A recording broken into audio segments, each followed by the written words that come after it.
A Janesville man got in his car to chase down one of those tornadoes last Saturday. He had no idea that he didn't even have to leave his home. The tornado was coming to him. WMTV's Tim Elliott has more on how storm chasers came face to face with the raw power of Mother Nature.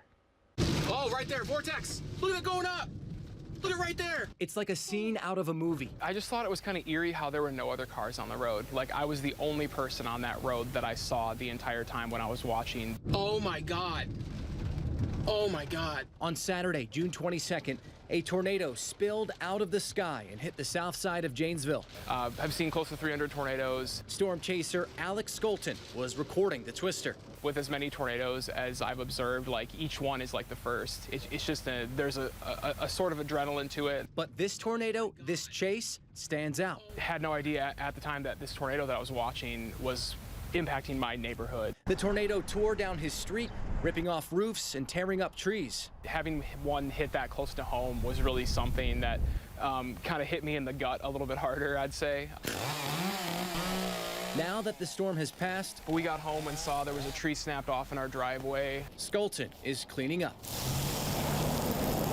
just like the rest of his neighborhood. We had 2 trees behind the shed here that got uprooted and fell over. It's amazing how, you know, these trees have been here probably for 40, 50, 60 years even, and all it takes is one storm to displace them. Look at that, that is wild. Oh my gosh.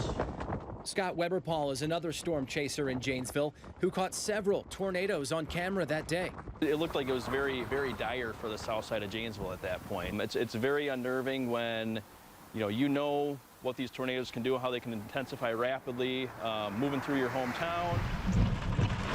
And you realize that the whole thing is a tornado ripping across the south side of Janesville. Tom Purdy was also out storm chasing.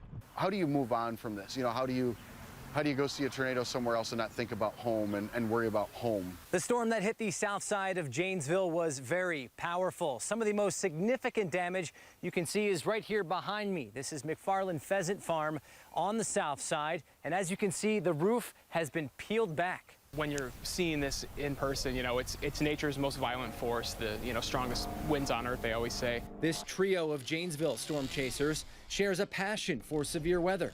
Where I saw it, like, basically just really organizing, so then I turned on to Trip. We're pretty tight-knit for the most part. Curiosity became an obsession here, so I think it's the beauty of nature. It can be a big rush. Holy cow.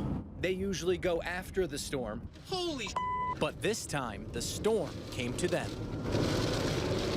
In Janesville, Tim Elliott, WMTV 15 News. Oh my God.